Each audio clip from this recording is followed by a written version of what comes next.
BBC news আন্তর্জাতিক সংবাদে আপনাকে স্বাগতম। শুরুতেই সংবাদ শিরোনাম, এরপর বিস্তারিত। বৈঠকের আগে ইরানকে হুঁশিয়ারি যুক্তরাষ্ট্রের।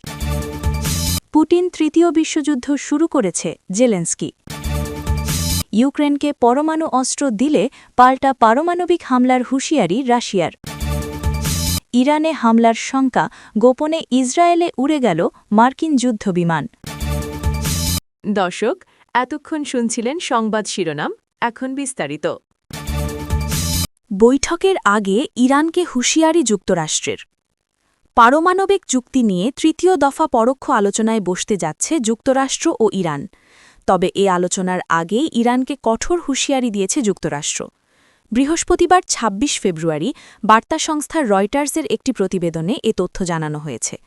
প্রতিবেদনে বলা হয়েছে, মার্কিন প্রেসিডেন্ট ডোনাল্ড ট্রাম্প প্রশাসনের শীর্ষ কর্মকর্তারা জেনেভায় নির্ধারিত পারমাণবিক আলোচনার আগে ইরানকে যুক্তরাষ্ট্রের জন্য বড় হুমকি হিসেবে উল্লেখ করেছেন।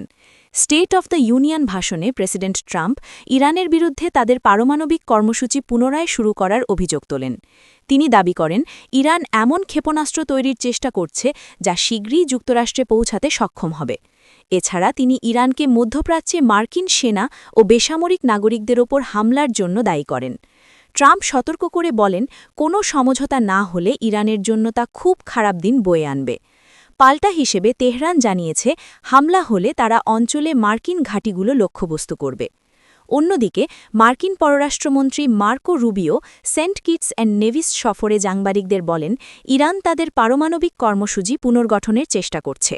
তারা এখন সমৃদ্ধকরণ অর্থাৎ ইউরেনিয়াম এনরিচমেন্ট করছে না, কিন্তু সেই পর্যায়ে পৌঁছানোর চেষ্টা চালিয়ে যাচ্ছে। তিনি আরও দাবি করেন, ইরানের হাতে বিপুল সংখ্যক ব্যালিস্টিক ক্ষেপণাস্ত্র রয়েছে যা ইউরোপের অনেক অংশ পর্যন্ত পৌঁছাতে সক্ষম। রুবিও বলেন, জেনেভা আলোচনায় ব্যালিস্টিক ক্ষেপণাস্ত্র ইস্যুতে আলোচনা না করার বিষয়ে তেহরানের অবস্থান বড় সমস্যা। তবে তিনি এটিকে কেবল আরও একটি আলোচনার সুযোগ উল্লেখ করে অগ্রগতি আশা প্রকাশ করেন। মার্কিন ভাইস প্রেসিডেন্ট জেডি ভ্যান্স জানান, যুক্তরাষ্ট্রের দূত স্টিভ উইটকফ ও জারেড কুশনার জেনেভায় ইরানি প্রতিনিধি দলের সঙ্গে বৈঠক করবেন। ভ্যান্স বলেন, মূল নীতি খুবই সহজ, ইরান পারমাণবিক অস্ত্র রাখতে পারবে না। এদিকে ইরানের পররাষ্ট্রমন্ত্রী আব্বাস আরাগচি জেনেভায় পৌঁছে ওমানের পররাষ্ট্রমন্ত্রীর সঙ্গে বৈঠক করেন। ইরানের রাষ্ট্রীয় সংবাদমাধ্যমের খবরে বলা হয়, আলোচনায় পারমাণবিক ইস্যু ও যুক্তরাষ্ট্রের আরোপিত নিষেধাজ্ঞা প্রত্যাহারের বিষয়টি গুরুত্ব পেয়েছে। উল্লেখ্য, মার্কিন গোয়েন্দা সংস্থার তথ্য অনুযায়ী মধ্যপ্রাচ্যে ইরানের কাছেই সবচেয়ে বড় ব্যালিস্টিক ক্ষেপণাস্ত্র ভাণ্ডার রয়েছে। ইরান পূর্বে জানিয়েছিল, তাদের ক্ষেপণাস্ত্রের সর্বোচ্চ পাল্লা ২০০০ কিলোমিটার, যা তাদের নিরাপত্তার জন্য যথেষ্ট। পুতিন তৃতীয় বিশ্বযুদ্ধ শুরু করেছে। ইউক্রেনের প্রেসিডেন্ট ভলোদিমির জেলেনস্কি বলেছেন, রুশ প্রেসিডেন্ট ভ্লাদিমির পুতিন ইতোমধ্যেই তৃতীয় বিশ্বযুদ্ধ শুরু করেছেন। তাকে থামাতে তীব্র সামরিক ও অর্থনৈতিক চাপ প্রয়োগ ছাড়া বিকল্প নেই। সোমবার ২৩ ফেব্রুয়ারি কিয়েভে সরকারি দপ্তরে বিবিসিকে দেওয়া এক সাক্ষাৎকারে তিনি একথা বলেন। জেলেনস্কি বলেন, যুদ্ধ শেষ হবে ইউক্রেনের বিজয়ের মাধ্যমে। রাশিয়ার দাবি অনুযায়ী কৌশলগত অঞ্চল ছেড়ে দিয়ে যুদ্ধবিরতি করার প্রস্তাব তিনি প্রত্যাখ্যান করেন। তিনি বলেন, আমি বিশ্বাস করি পুতিন ইতোমধ্যেই এটি শুরু করেছেন। প্রশ্ন হল, তিনি কতটা ভূখণ্ড দখল করতে পারবেন এবং তাকে কিভাবে থামানো যাবে। রাশিয়া বিশ্বে ভিন্ন জীবনধারা চাপিয়ে দিতে চায়। রাশিয়া ইউক্রেনের পূর্বাঞ্চলীয় দোনেৎস্কের প্রায় ২০% এলাকা এবং দক্ষিণের খেরসন ও জাপোরিঝিয়া অঞ্চলের আরও কিছু অংশ দাবি করছে। এ বিষয়ে জেলেনস্কি বলেন, এটি শুধু জমি নয়, বরং লাখো মানুষের ভবিষ্যৎ ত্যাগ করার শামিল। আমি এটাকে শুধু জমি হিসেবে দেখি না, এটি আমাদের অবস্থান দুর্বল করা, সেখানে বসবাসরত শত সহস্র মানুষকে পরিত্যাগ করা। এই পিছু হটা আমাদের সমাজকে বিভক্ত করবে। তিনি বলেন, পুতিন সাময়িকভাবে যুদ্ধবিরতিতে রাজি হতে পারেন, কিন্তু কয়েক বছরের মধ্যে আবারও হামলা চালাতে পারেন। তিনি এখন বিরতি চান, কিন্তু পুনরায় শক্তি সঞ্চয় করে আবার শুরু করতে পারেন। সম্প্রতি যুক্তরাষ্ট্রের প্রেসিডেন্ট ডোনাল্ড ট্রাম্প বলেছেন, ইউক্রেনকে দ্রুত আলোচনার টেবিলে আসতে হবে। পশ্চিমা ডিপ্লোম্যাটদের মতে, ট্রাম্প মনে করেন, ভূখণ্ডগত ছাড়ই যুদ্ধবিরতির চাবিকাঠি। জেলেনস্কি এ প্রসঙ্গে বলেন, আমরা আমাদের স্বাধীনতার জন্য লড়ছি, আমরা হারব না। তিনি বলেন, ভবিষ্যতে যুক্তরাষ্ট্রের কাছ থেকে নিরাপত্তা গ্যারান্টি পেতে হলে তা কংগ্রেসের অনুমোদন সহ প্রাতিষ্ঠানিকভাবে নিশ্চিত করতে হবে, কেননা প্রেসিডেন্ট বদলায় কিন্তু প্রতিষ্ঠান থাকে।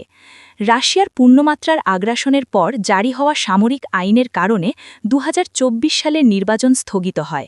ট্রাম্প প্রশাসনের পক্ষ থেকে ইউক্রেনে নির্বাচন আয়োজনের আহ্বান জানানো হয়েছে। জেলেন্সকি বলেন, যুদ্ধ শেষের শর্ত হিসেবে নির্বাচন হলে তিনি তাতে রাজি, তবে তা হতে হবে নিরাপদ ও আন্তর্জাতিকভাবে স্বীকৃত উপায়ে।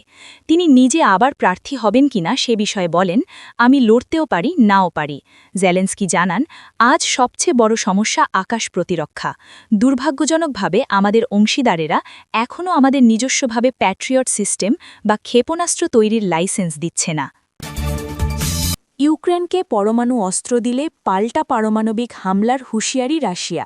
ইউক্রেনকে পরমাণু অস্ত্র সরবরাহ করা হলে রাশিয়া পাল্টা পারমাণবিক হামলা চালাতে পারে বলে সতর্ক করেছে মস্কো।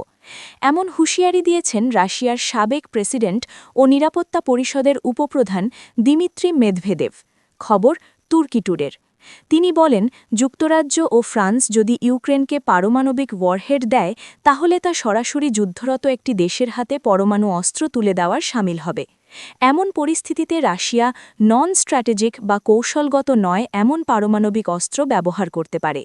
রাশিয়ার বৈদেশিক গোয়েন্দা সংস্থার তথ্যের বরাত দিয়ে মেদভেদেভ দাবি করেন, ব্রিটেন ও ফ্রান্স ইউক্রেনকে পরমাণু অস্ত্র দেওয়ার পরিকল্পনা করছে।